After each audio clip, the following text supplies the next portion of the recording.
अभी यह हिरण्याक्ष और हिरण्यकश्यप कौन हैं? आप लोग शायद कथा सुने होंगे, पढ़े भी होंगे श्री रामचरितमानस में। द्वारपाल हरि के प्रिय दो, और जय और विजय जान सबको। यह भगवान के ही दो पार्षद हैं। अब कथा बहुत लंबी चली जाएगी महाराज।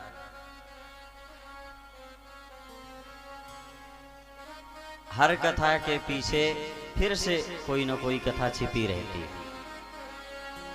संक्षेप में आप समझिए कि जब माता लक्ष्मी जी भगवान नारायण के साथ अपने भक्तों के यहाँ भ्रमण के लिए जाती हैं तो गरुड़ की सवारी रहती है। और जब माता लक्ष्मी स्पेशल अपने भक्तों से मिलने के लिए अकेले जब जाती हैं, मतलब 2 नंबर वाले जिनको कहा जाता है, उन भक्तों से जब माता लक्ष्मी स्पेशल मिलने के लिए जाती हैं तो रात्रि काल में जाती हैं और उस समय उनकी सवारी होती है उल्लू की। एक बार की बात है, माता लक्ष्मी जी अपने भक्तों के यहाँ भ्रमण करने गई, लौट करके आई, रात्रि काल का समय ज़्यादा हो गया था। तो यह सब भगवान की ही लीला है, भगवान की ही इच्छा संकल्प है। माता जी जब आई तो दोनों द्वारपाल जय और विजय, इन दोनों ने माता जी को रोक दिया दरवाजे पर। अभी आप अंदर नहीं जा सकती। माता जी ने विचार किया कि ये हमारे द्वारपाल, हम इनके मालिक, और ये हमें ही रोक रहे हैं। माता जी ने कहा, भाई पहचानते नहीं हो क्या?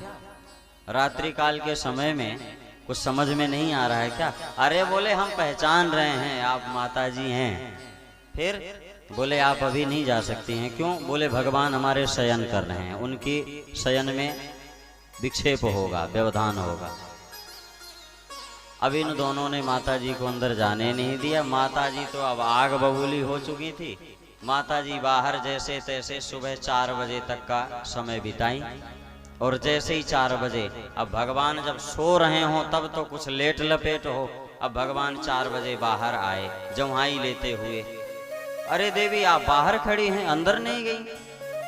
तो माता जी ने कोई भी शब्द नहीं कहा, कुछ भी नहीं बोली, भगवान की तरफ देखी भी नहीं, सीधे वो अंदर की तरफ चली गई।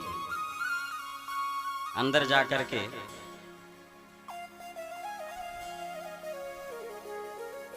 अब बताओ, आपके घर में ही आपको जाने से रोक दिया जाए, आपका वर्कर रोक दे, आपका नौकर रोक दे, आपका चौकीदार आपके ही घर में जाने से रोक दे, तो फिर भला बताओ कितना सहन कर पाओगे?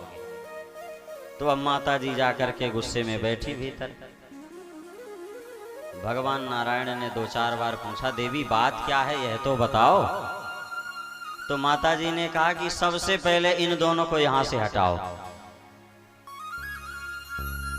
सब बातें बाद में, पहले इन दोनों को यहां से, जय और विजय को हटाओ, इनको नौकरी से बर्खास्त करो।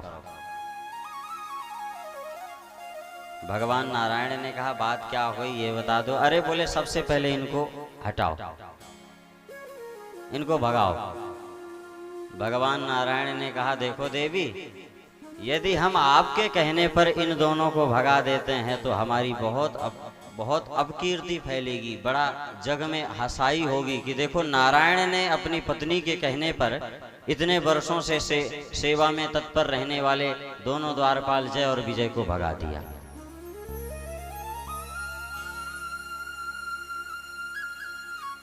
देखो, यह जो आपकी इच्छा है, आपकी इस इच्छा को मैं अवश्य पूरा करूंगा, पर उसका भी देखो समय आने दो। और भगवान माता लक्ष्मी जी के साथ हुए व्यवहार को समझ गए। समय आने पर एक बार सनक, सनंदन, सनातन और सनत कुमार, ये चारों ऋषि तीनों लोकों में भ्रमण करते हुए भगवान के बैकुंठ धाम में पहुंचे। जिस प्रकार इन दोनों ने माता लक्ष्मी जी को रोक दिया था, उसी प्रकार इन दोनों ने सनक, सनंदन, सनातन और सनत कुमार चारों ऋषियों को भी रोक दिया। ये देखो चौपाई है ना, हर इच्छा भावी बलवाना। तो प्रभु जो चाह लेते हैं वही हो जाता है, उनको कुछ करने की जरूरत नहीं पड़ती। उनका मन में विचार करना मतलब कार्य सफल होना। इन दोनों ने चारों को रोक दिया, चारों ऋषियों मुनियों को रोक दिया। अब ये तो बड़े क्रोधित हो गए कि आज तक हमें भगवान के धाम में कोई अंदर प्रवेश करने से रोकने वाला नहीं हुआ, भगवान भी कभी हमें कुछ नहीं बोले, लेकिन तुम दोनों रोकते हो। तुम दोनों को बड़ा अहंकार है भगवान का द्वारपाल होने का, तो हम तुम्हें श्राप देते हैं कि तुम 3 जन्मों तक मृत्युलोक में दैत्य बन करके रहोगे।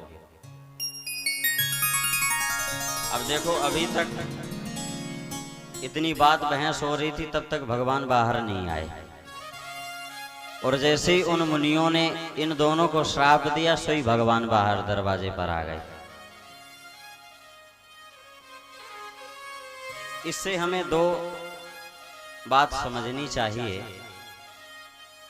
कि एक तो भगवान श्राप दिलवाना चाह रहे थे, माता लक्ष्मी जी की बात को पूरा करना चाह रहे थे, और एक दूसरी बात यह है कि भगवान कभी भी अपने भक्तों पर संकट नहीं आने देना चाहते हैं।